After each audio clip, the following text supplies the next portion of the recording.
What's good, guys? Welcome back to Lioma TV Mark here with an exciting, delighting, and much interesting video here on the channel. So this is actually coming from His Excellency H.E. Peter Obi. On Saturday, he was privileged to speak at the ABS Black History Month in Oxford, and he said so many wonderful things and so many much interactive section. It was complete interactive section with the beautiful students over there, and he wasn't there alone. He was there with the queen mother of the Obidient herself. I always call her the queen mother, Aisha Yesufu, and the rest of other Obidient dignitaries. They were all together there in Oxford.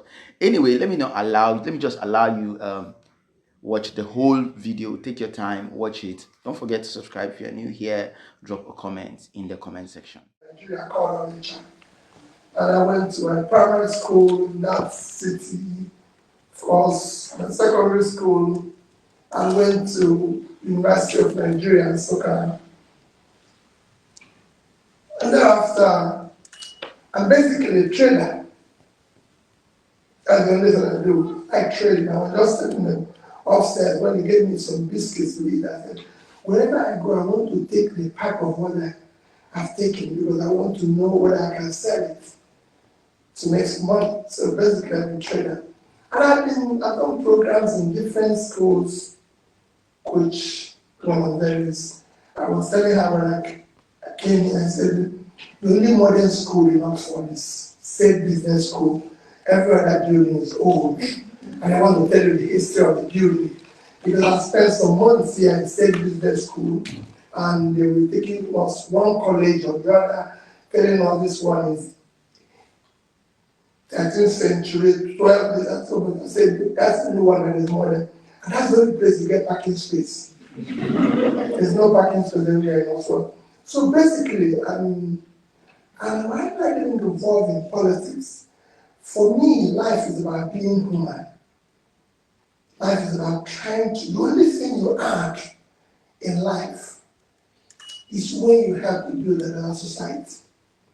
When you see things working, when having lived in various parts of the world, and out of curiosity of my own, because people at times ask me, why did you go to all this school?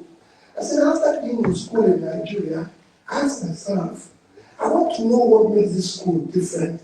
So I would read about, say, George Soros. They say he went to London School of Economics.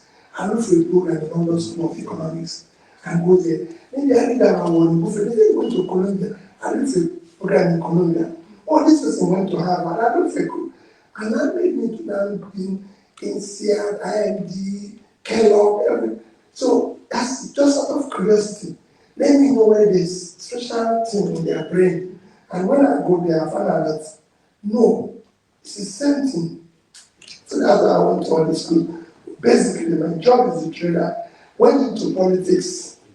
From being in school, I don't have enough time that I've told you what drove me into politics. Just like you people who were students. You know, a professor in Kellogg taught me into going into politics. His name now, Donald Jacob, the dean and the co-founder of Kellogg Graduate School. In 2001, I'll be very quick about it. I went to do a program in Kellogg for 3 months. Professor Donald Jacob took us in a course called World Economy. For 3 months, he didn't say anything about Africa. You can imagine my frustration having paid $40,000 in this course. This man is teaching world economy, hasn't said anything about my continent, talkless of my country. So a day before the last date, I raised my hand. I said, Dean, you haven't talked, you said it's world economy, but you haven't said anything about Africa. He said, do I want to know about Africa? I said, yes. I paid $40,000 for this course, and you haven't spoken about my content. He said, you will say it tomorrow. The next day is his last day as a lecturer in Kellogg, where he has lectured for 57 years. So on that last day, the whole place was filled. a big hall. And when he finished, he looked at me and said, Peter, do you want to know about Africa? I said, yes. He said, there's nothing called African economy. Nobody plans with Africa. Have I ever seen African specification in vehicle? There's the Gulf spec, there's Euro spec, there's American spec, there's Asian spec, have I ever heard of one? I said, no. He said, in your country, you have 20-year, 30-year economic plan? Of course. Even when I haven't seen, I said yes. We have in our own business. Said, join me for lunch. So when he finished, I followed him for lunch. After we had lunch, he said, let's take a walk by Michigan. If you know Kellogg Graduate School, or they call it now Kellogg Business School, it's on the bank of Lake Michigan. So we started walking on after lunch on the lake. He brought out two currencies. He said, do you have any of your country's currency? I said, yes. That time, the highest denomination of Naira, which is Nigerian currency, was 100 Naira. So I brought it out. He brought out $100. He said, which of these two currencies do you prefer, Peter? I said, dollar, $100. He said, why? I told him that it's 100 Naira to $1. So his $100 is 10,000 Naira, and my one is this. He said, okay, let's exchange it. So he took my 100 Naira and gave me $100, and we continued to walk. After we've done it, that's like a pull. It stopped again. I said, Peter, can I look at the dollars again?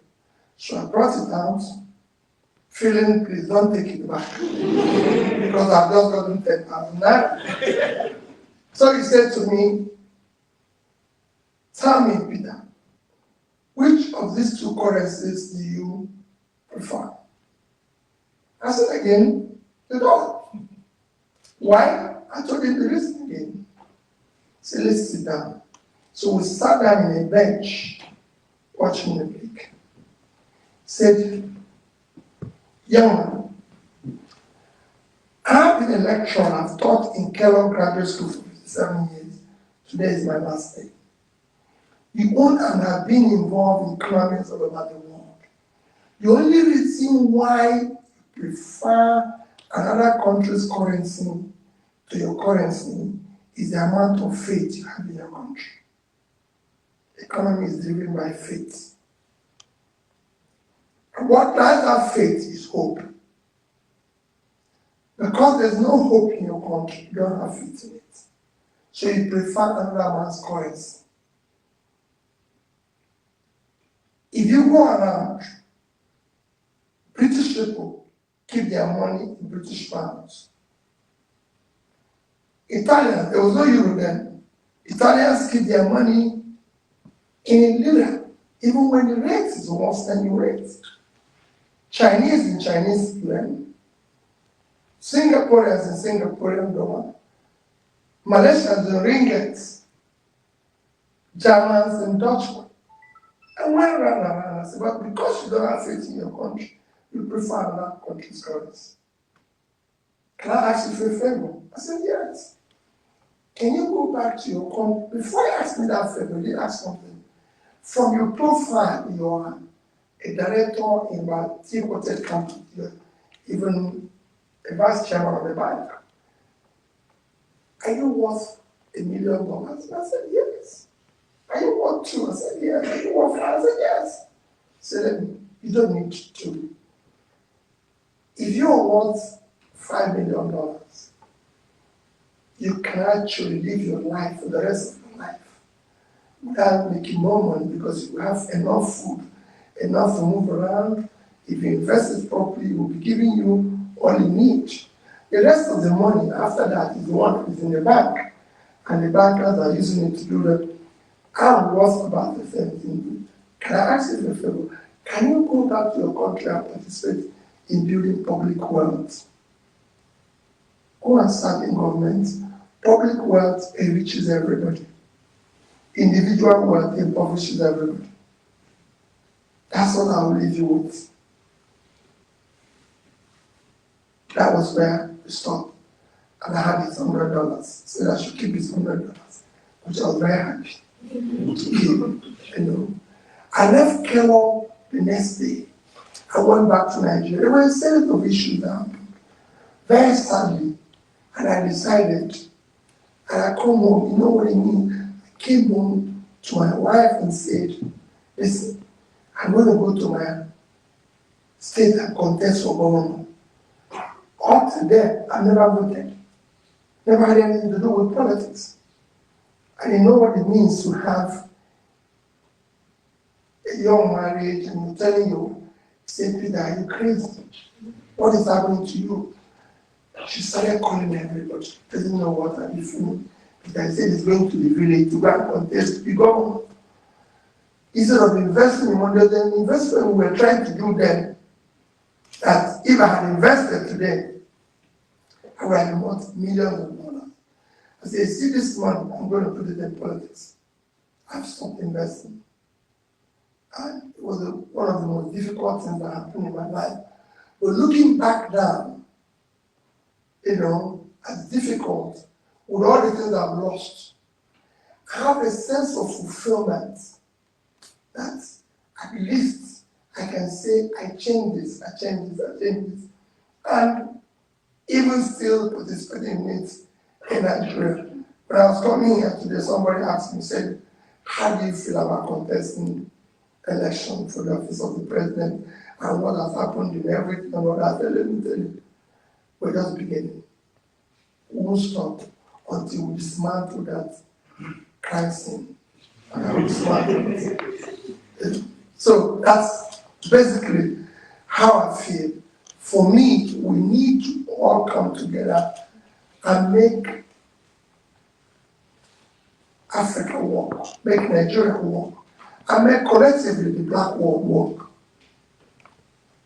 Thank you so much for that.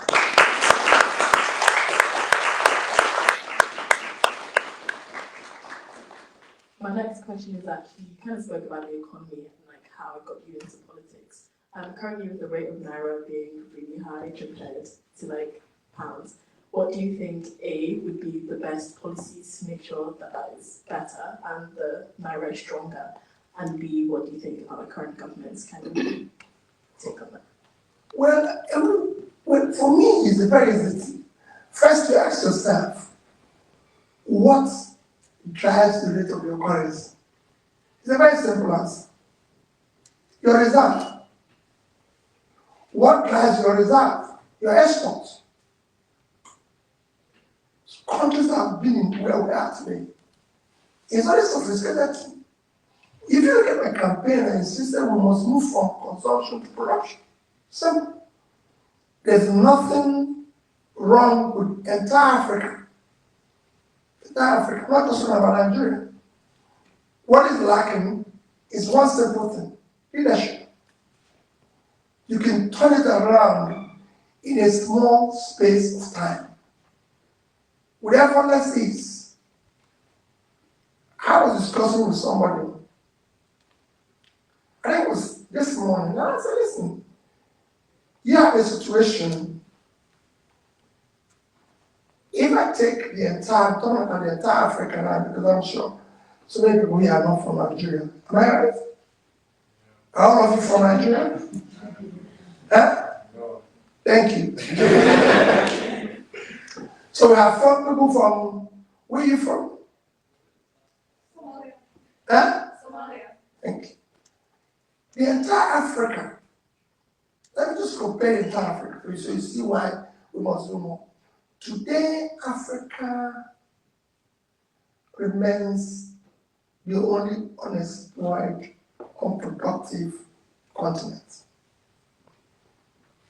But the entire Africa, in terms of land size, Africa is about 30 million square miles of land. That's about 30 million square. Europe the entire Europe. It's about 10,000.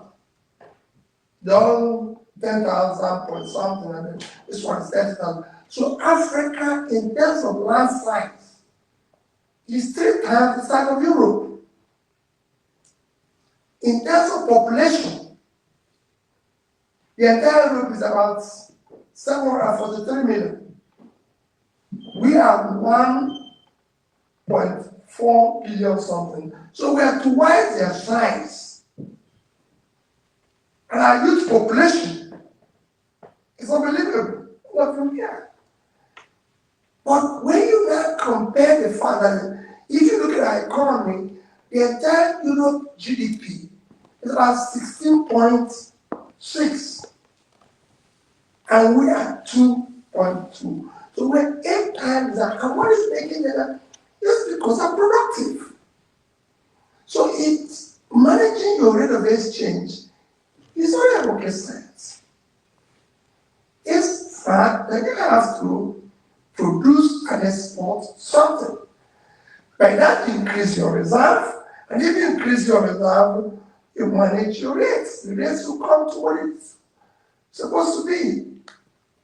And in case of Nigeria, then I can come back to Nigeria. Nigeria today, I'll just give you an example using 1 or 2 states, which I always use on the number. We have a state called Niger State. Niger State is 76.3 thousand square kilometers of land in size. Very fertile land. Where you can grow your food, everything, even fresh sport. But Niger State today produces nothing. In fact, 7 local governments in a place called Niger State is occupied by bandits. So nobody goes there. Look at the population, and they have a population of about 5 million people. Netherlands in Europe is a total of 41,000 square kilometers of land. If you minus what they are about 33,000. But in 2021, 2022, they did export of agricultural products of $120-something billion. So Niger State is 2.5 times Netherlands. Netherlands, and this country could do export of over $125 billion. And these people, zero. The entire money they get from statutory allocation, if the money is allocated to them, the entire money they will get for the year is 50 billion naira. 50 billion naira today, I'm going to use just 1,000 to $1, is exactly $50 million. But if they do just 2% of the exports of Netherlands, $2.5 billion. So they could actually earn 50 times what they get from what is being shared if they do production. And they have more land space. Netherlands population is about 17.4 million, and they have about 5 million. So it's not a rocket science. This is, you can say, is a developed country. But look at something like Vietnam that came out of war. Vietnam total export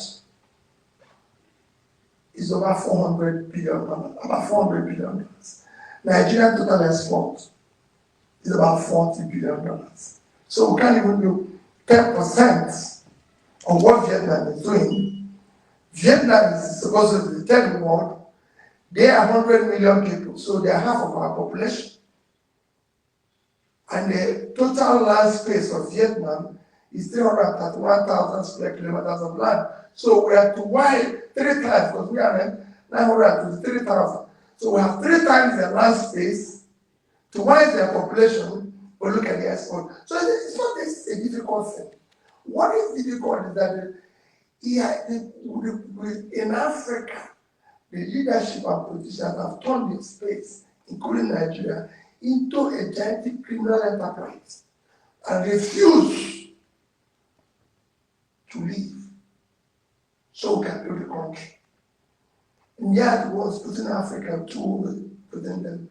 All of you here at schools here, you have seen that there's no difference between people you met here and us. They're not more relaxed, they're not more intelligent, except that we have parents who have decided not to help. If you do that, you can curtail the man. It's just export. In our own case, we have natural resources. People are stealing our oil. And if I show you the calculation of what we're losing, people are stealing our oil, you won't believe it.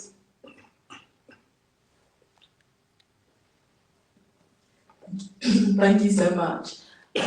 My next question, you kind of spoke about productivity influencing how we're going to bring down the rate. But my question is, there's a lot of young talent leaving Nigeria because of the government, and that means, again, productivity is going down because we aren't able to retain young talent. How do you think is the best way to actually manage that? Well, quite frankly, when I was campaigning, I wasn't against it. I wasn't against their living. They call it brain drain. And my position is that there will be brain gain when you fix the place. The change you're seeing in Asia today were done by people, Asians that left the country. All I've seen in China today and everywhere in Asia, India, are people who left at the crisis stage and went to better part of the world. All the people I met in school, in state school here, in church school in Cambridge, all of them are back to their place. So all of you will come back once the place is fixed. In fact, you will be the first investors with the money you're making here. My neighbor, I lived in the UK for 10 years. And I always tell people too, I lived in the UK when things were not working. They used to be when they do light shading in London. They will tell me that I'm not going to have light for 8 hours. Before Margaret Thatcher came and broke down everything, without Margaret Thatcher, this won't be the way it is today. They used to have problems with London electricity, London water, UK telephone companies, the airports and everything. When Margaret Thatcher started privatizing all of them, and it changed. It's leadership. So now that it's happening, I could see. I used to have a neighbor who is from India. And he used to tell me, oh, this is what is happening and everything. But today is back to India.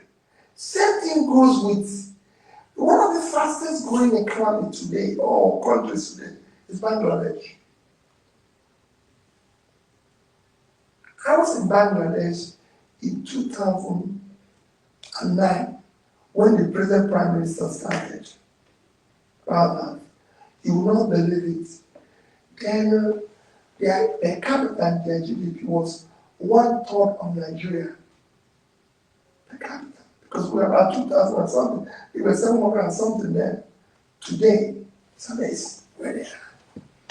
In fact, they do just export of clothing, almost $50 billion. About our entire export, Bangladesh. And when I look at it, I could see what you can get by brain gain, when I talk about brain gain. The present Prime Minister was daughter of the first Prime Minister or founder of Bangladesh, who happened to be in his school in the Western world in somewhere. And when terrorists came and killed the father, all the family, leaving only her sister that were in school in England. Today you could see everything. And look at how the tech world, what India are doing. So the brain gain will come. Now nobody can say to you, oh well listen, stay in an environment that is not conducive and everything. When I went to university, those who went overseas were those who supposedly are not doing well at home. Today, it's the other way around. People want to go to school because they have a better school than it is. But I assure you, you are going to bring the talent, the resources that we need. So when we're saying about removing them, you are the resources we're going to use to change the place.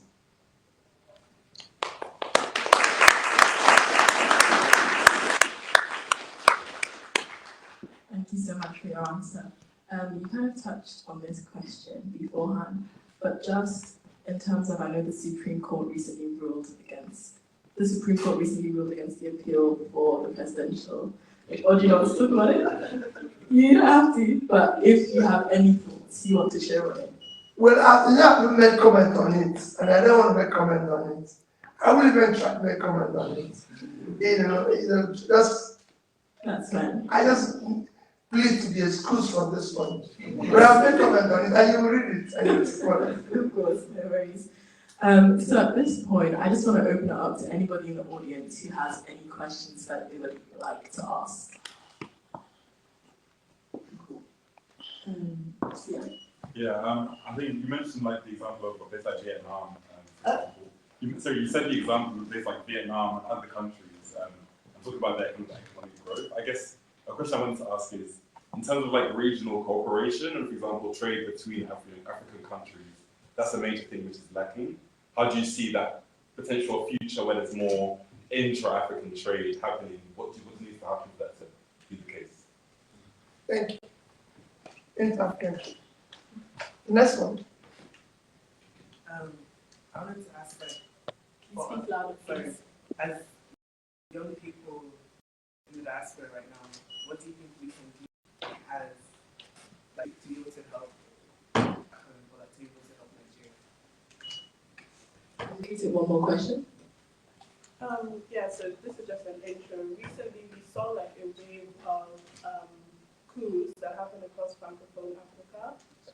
And one of them, the president of Burkina Faso, was praised for being very like anti-Western and anti-foreign aid. Especially now, we're also kind of seeing a move towards more trade with Russia and China and shifting away from the Western nations. So I was just wondering, do you think there's still a part of Western nations in the conditions that keep African countries underdeveloped? This whole conversation of like neo-colonialism and how that affects, the value of production we're able to have in this day and age. Well, quite frankly, I'm going to take the two questions in the trade and what you said.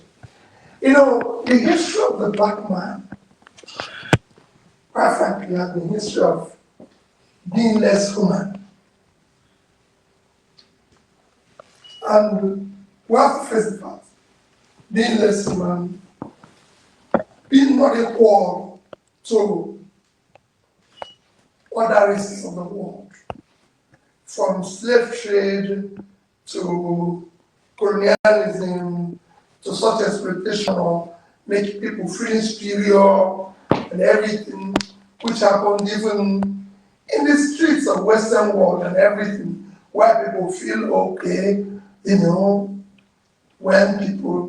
when I lived in the UK, I remember once they called us meeting in the Nigerian High Commission where everybody comes and said, all this people are racist, all this people are this and all this people. I agree. It's racism. I agree.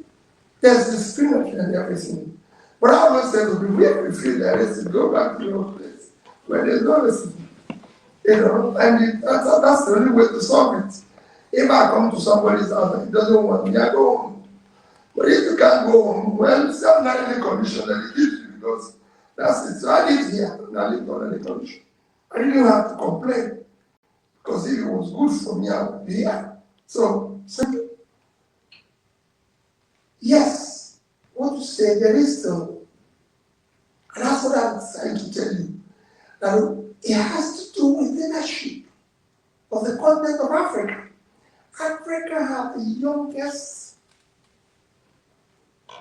youth population today. Very resourceful, very energetic. That if properly applied by investing in the human infrastructure, by educating them, doing the right things to generate that human capital, the world will not be the same again. And that brings what is said about intertrade. Today you have, tomorrow, British people get up and say, oh, British African meeting. He invites all the African heads of states, heads of government, presidents, and they come to London to be lectured about governance and how to live their life. Tomorrow is the German African Summit. The next day is the France African Summit. And our presidents are willing to run to Europe to listen to all this. Come on. Africa is more resourceful, have more opportunities than all these people inviting them. Like I said before, I use Nigeria as an example. Germany, the biggest economy in Europe. UK, the second biggest economy in Europe. France, the third one. If you put these three together, in terms of land size, they are about 1,152,000 square kilometers of land. UK is about 243. I think France is about 551, and you have 357 for Germany. If you put these three together, they actually just about 15-20% bigger in terms of land size than Nigeria. In terms of population, UK has 67, France at 64, and Germany at 84. It's about 216 million. That is the size of Nigerian population. But when you combine their economy, the GDP of three of them put together, of course, Germany at 4.4, you have UK at 3.3, and France about 3. They are about 10 trillion, 10.something trillion, and we are 400. They are 25 times our GDP. How come we have the same size of land, most same size of land, and we have the same size of population, more resourceful, more useful, and they are doing 25 times what we do. So you could see that, why is that happening? Because we have not sat down to put our resources in an effective, productive way. If we do that, we don't need to. I see people rushing and saying, oh, we are looking for foreign investor. Nobody looks for foreign investor. Foreign investor has a relationship with like bee and honey. If you put honey here, all of us now put honey here, and we'll go out of this room. Tomorrow, if you come here, sleepy. How you enter here, only God knows. But you have one here, he will come in. And that's how foreign investors are. We don't need to look for them. Stay back and fix your country. I was in Bangladesh about 3 weeks or 4 weeks ago to do a lecture. They freed the G20 meeting in India. The French president, Macron, came to Bangladesh. You know why? The Bangladesh Airways have ordered 10 Airbus 350. They came to see the Prime Minister. You don't go to people and say, okay, come and invest in a war-torn area or in a place where people are stealing everybody. No, nobody takes his money there. Fix your place, stay back there. So there's still this mentality of slavery, colonialism, everything, rather than stay back and deal with what we can do to be able to create a reason. And instead of intertrading with Africa, I'm going to go to Europe, you meet them as partners, not they're inviting you like we've been to Nigeria, we're inviting you for a G20 meeting, and maybe we'll put Nigerian needs as a concession to the member, so it becomes tokenism. I have said it. I won't go to such meetings as president of Nigeria. I will go as a member. Whatever they've done with their economy to qualify them, I will do it because I've been to everywhere, including schools with them. They have better bread. And what they are doing is available to me. And I can do it. All I need is to stay back and do the right things. And I can ask the question, what do we do to help? A lot. Because you're dealing with a situation where you are exposed, you are in the Western world, you know what the problem is. Most people who are there are trapped. They don't know what the problem is. They think, oh, if I'm campaigning and I come to campaign and I give people money and everything to vote for me, that will change their life. They didn't know that their money has been stolen and give it back to them in a small manner. But they don't look at it, what could be. So there's a lot we can do, all of us, by saying, oh, we can't go this way. This is where we're going to go. And what are they doing today to make it work? Oh, they come and tell you about, oh, this person is from here, this person is this person is this. Now we talk about Naira and the pound exchange. You say so. Is there any tribe that buys pound cheaper in Nigeria? Is there any tribe that buys bread cheaper? Is there any religion that buys it cheaper? Because if of things they introduce, I can tell you there's Muslims, there's Christians in Nigeria. If there's any place Muslims buy bread cheaper, Christians will go there and buy the bread and go back to their church. If there's any place Muslims buy dollar or pound cheaper, Christians will go there and buy. But these are things they use. And I always use them and tell them that I used to go to Dubai. I went to Dubai for the first time in my life in 1991 when there was nothing in Dubai. You will not believe it. The only church, Catholic church in Dubai, the land was donated by Yemi of Dubai. The building, the church was built by him. And it's Catholic church. If you go there, you see it. So that's built, donated by him. You know. But the back home, they tell you, oh, it's Muslim, it's this. Because they use it as manipulation. Or you're from this side, you're from that side. If you see anywhere anybody buys bread cheaper, let me know. So these are things people like you can help to get people to understand that what we need is good governance that will start taking issues that brought us on development, investing in education, investing in health, investing in pulling people out of poverty. This is all we need to do. I need to have a place. Thank you so much for those answers.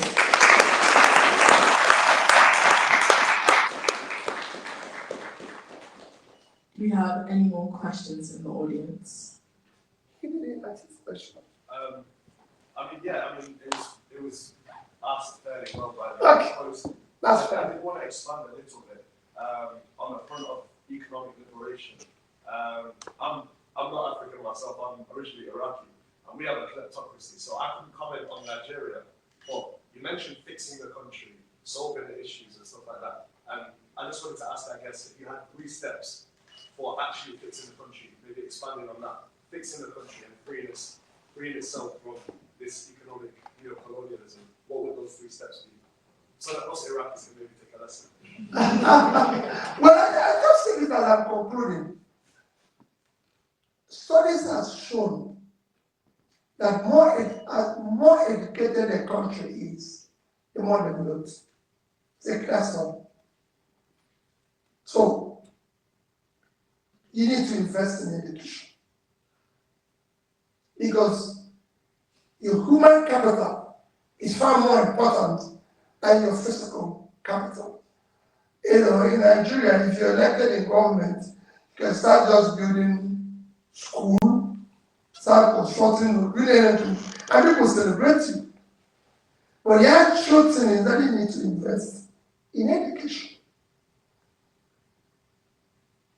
You have to invest in health, because it is health that drives your, well, when you talk about measure of development, it's Human Development Index is the most accepted standard. And these three things are bothered on three things. One is health, life expectancy. So you need to invest in that because the more healthy people are, the more productive they are. In everything. I look at Nigeria today where they tell you that the level of depression, the level of behavioral mental cases, because you can see somebody moving without knowing that is actually a mental problem due to depression, due to all sorts of suffering. So you need to invest in health. You need to invest in education. You need to invest in pulling people out of poverty.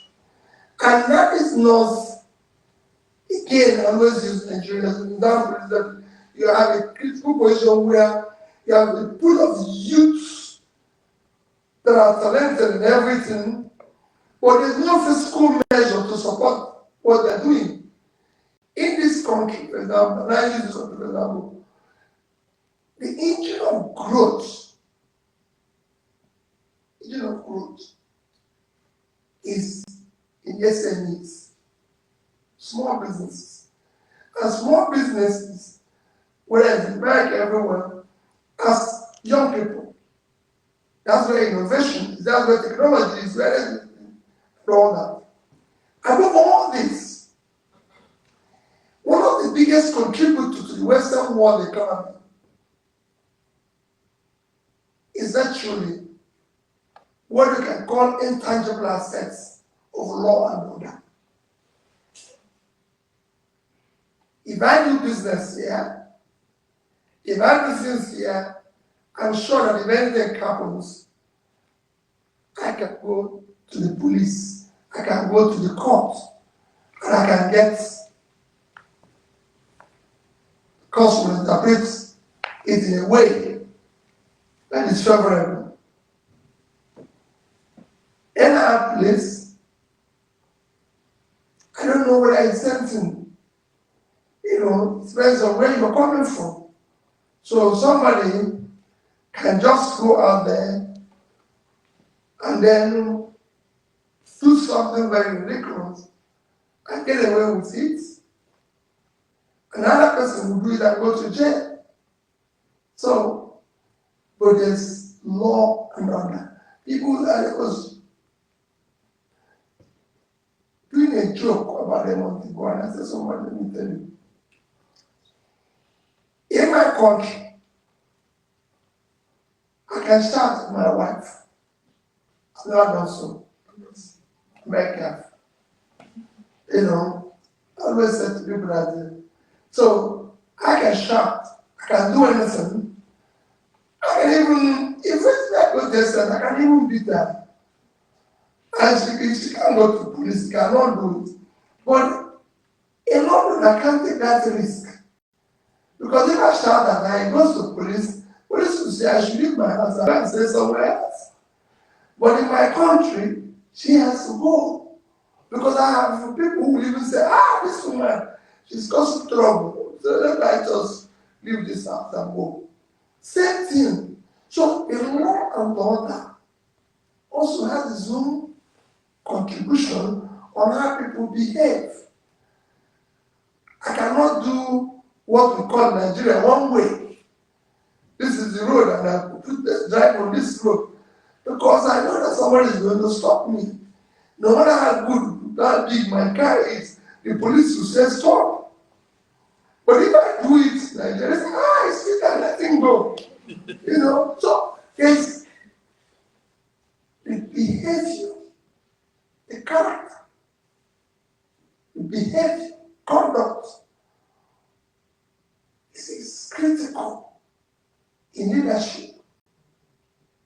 what to do thereafter. I just came and said, what is your name? He has my CV. Whatever I wrote here is verified.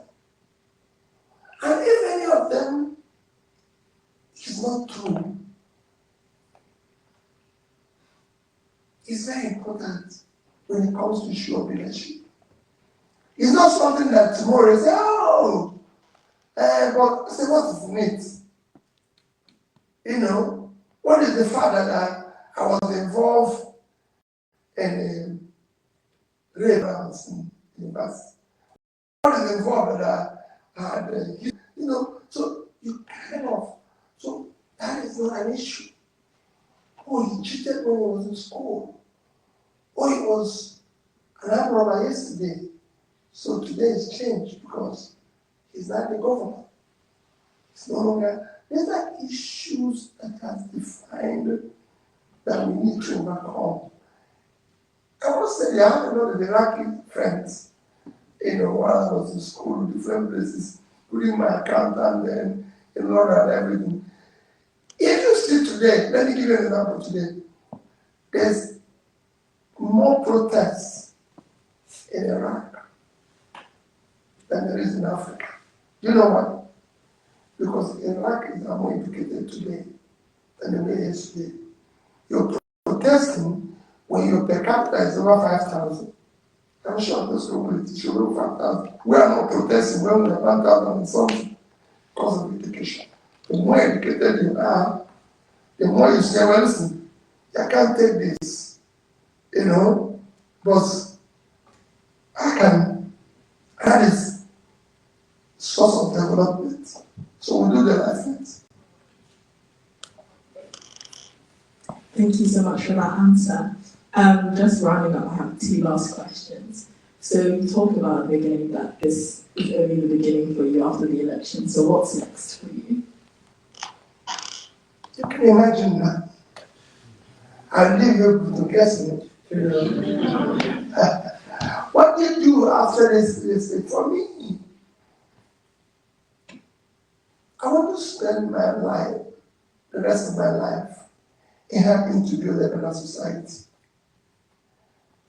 There's just nothing else because, you know, life is so ironic.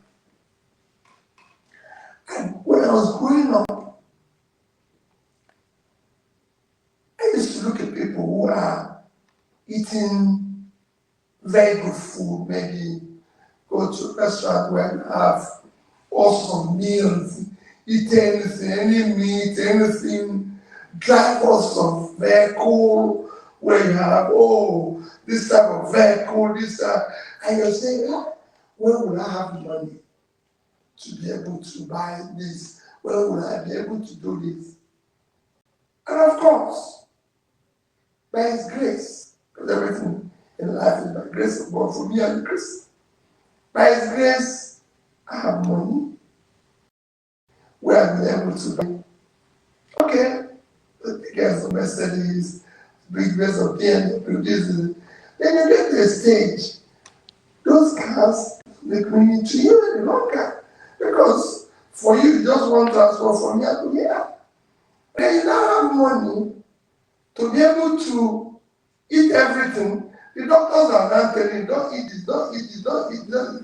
Yeah, what is it now that I have money to type of this type of meat, this type of. The only thing I'm not reduced to is eating flour and everything and all that. So he said, what is this?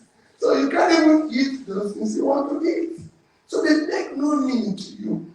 And after being government, it actually worsened because after being in government, you now see poverty, you now see people suffering, then it becomes meaningless to you. Why am I going to stay in this type of place?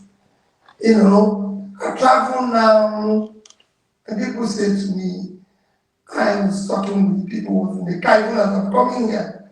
And I said, oh, so how much is the ticket? He said, oh, this is this.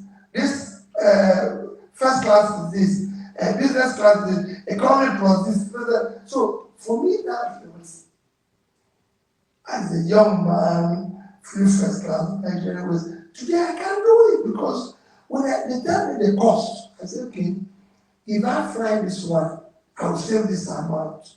I'll use it for this. If I fly this one, I'll save this amount. I'll use it for this. What am I going to do now? You've seen people say, oh, he has only one shoe, has only one this, he has only two shoes, has only. Not that I have one shoe or two shoes or I have three of this. But for me at this stage, the only purpose of shoes for the leg to be protected from being hurt. It doesn't make any difference any longer. Because nobody, I'm not attracted to anybody any longer who will say, oh, my shoe is good or bad. No. I have no reason to be looking for this. And I tell the person, I have a wonderful wife. I always say it. And I always tell her, I can't go through what she goes when she's getting ready to go out. Because it's no longer possible for me to be looking for black shirt, to match red shoe, to match this. All I do now is I just have black shoe. Simple. No change. So as you go along, you're not constrained that you want to help humanity. That's what I want to do for the rest of my life. I just came back from a trip because you asked me this question. I show you something in my phone. I said somebody, I'm coming to New York. And graciously said to me, oh, very good. I'm going to, what do you want me to do? I said, I just need, he said, oh, let me get a hotel for you. Since you're just going to stay one day in New York. And I said, very good, very good. That's fine. Then he books the hotel for me and sends me the details of the hotel. And says, oh, I'll book the hotel for you. This is, I don't know whether I will make this private or open, but it's good that I tell you what, my age now and what I do now. So, well, I booked this hotel for you. So I said, okay. So I see the cost of the hotel. And I said to him, so I sent him a message. And I said, you can see, you can read it out, That's the message. That's what it is. Yeah, this one. Yeah. It says, thank you sincerely, Chairman, and my very dear elder brother.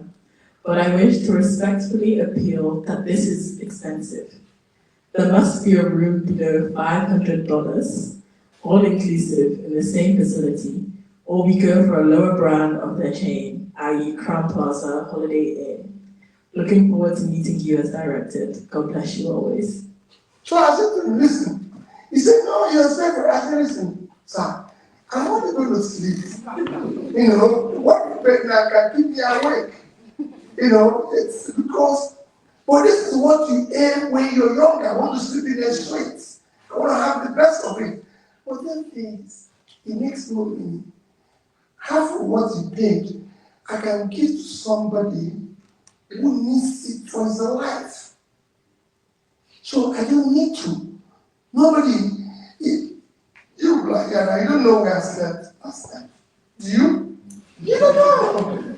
Maybe I have just slept in one, even on probably here. You didn't know. I just woke up in the morning. But there's a time in your life, like you people are now, I must tell you, it makes me need to know. I have young people like you who it makes me need to say, oh, well, listen, my daughter will tell me that I'm a girl. I said, okay, don't worry. You get to stay. So for me, the rest of my life is about helping to build a better humanity, a better society, and helping to ensure that we pull Nigeria and Africa out of where they are now, mentally, psychologically, because it's critical for them to understand that they can be members of G8, G20, BRICS by competition, not by concession or by people who you can compete and you get there. And that drives the process. We can reduce the rate of exchange by doing more of export, saving our money, doing everything. We can live a better life by not being corrupt. You don't need to steal public money to be able to come and buy a house you don't need in London, in Wales, in Manchester, in Oxford, and everywhere. You don't need it.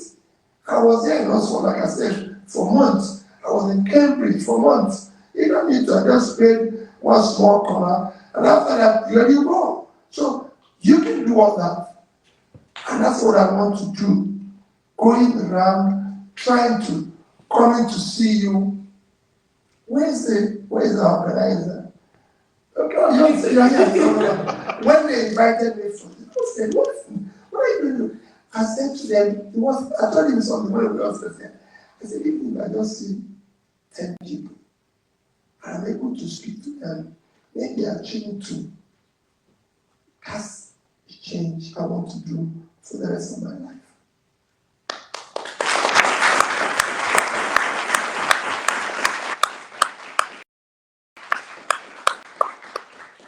Thank you so much. And my last question is to anyone who's looking to become a politician, especially, what would be your top tip that you would give them? Well, the first thing I'll tell them is ensure that, like you are here, have good education. You're already in the best place anybody can be. Just let me mention about sport. Have it for your education. Ensure that you have something you're doing. Politics should not be your job. Should not be your means of livelihood. Because what it does is it leads you into what we're trying to solve now. Should be a vocation. Somebody thinking you can willingly do without. I came here with somebody, I can say is a sister, and I cherish the way he does her things, Aisha Yusuf. She has something she's doing. So you can afford to comment on the society. I can tell people, I was in Princeton 3 weeks ago. I did a keynote on HLS event in Princeton. And I was in Princeton just 2 days ago. I went to where Chimamanda spoke at an event. And you could see when Chimamanda says, a man I deeply admire, the way I met Chimamanda, there was a location in his village. And I used to know the parents, and came, they said, oh, they're expecting the governor. So they said the governor hadn't arrived. But I was there. Because for Nigeria, for you to be a big man, a social man, the only way you can recognize is to be a bit irresponsible. Rascality and bad behavior have become a measure of success and power. So in a gathering like this, and I come late and I'm stormed into and sit in front, that shows that the big man arrived. But you said to me, this event starts at 2. Isn't what he said? And I came before 2. I was here because the time needed to be here before 2. So I waited because he said we should wait. No problem. But not to come by 4 and start making the people feel, oh, I'm a big man, should have been waiting for me since 10. No. Even if the people are small, they too have some other in their own little life, even if it's to sleep. It's enough to allow them to do that. So, for me,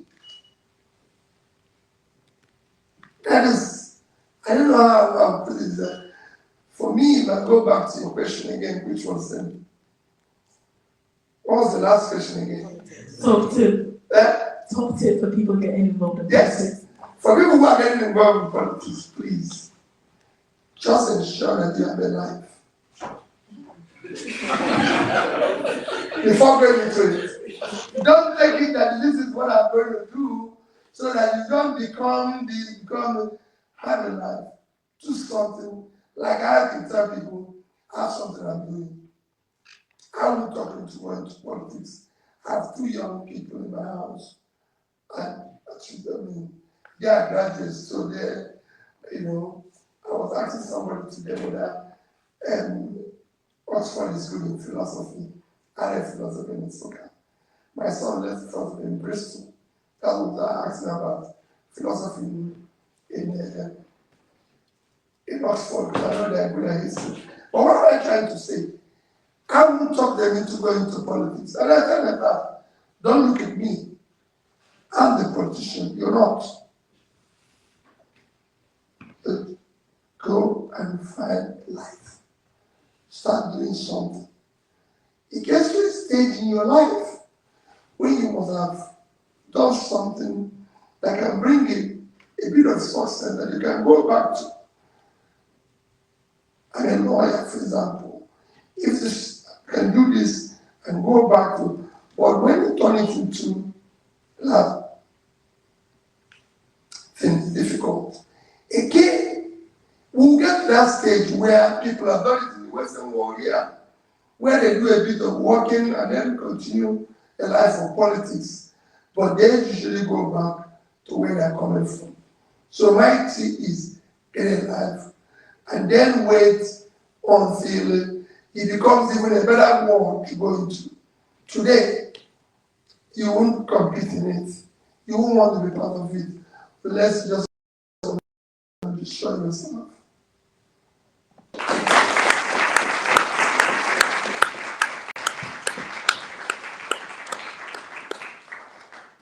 Thank you so much again for coming and giving us some of your time and dropping some very good pieces of advice and wisdom.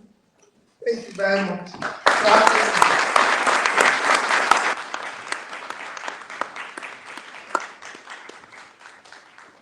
Thank you so much, everyone, for coming today. So we'll take a short 5 to 10 minute break, and then we'll start our next panel for the culture. So yeah, if you need some water, there is a water fountain in the cafe just there.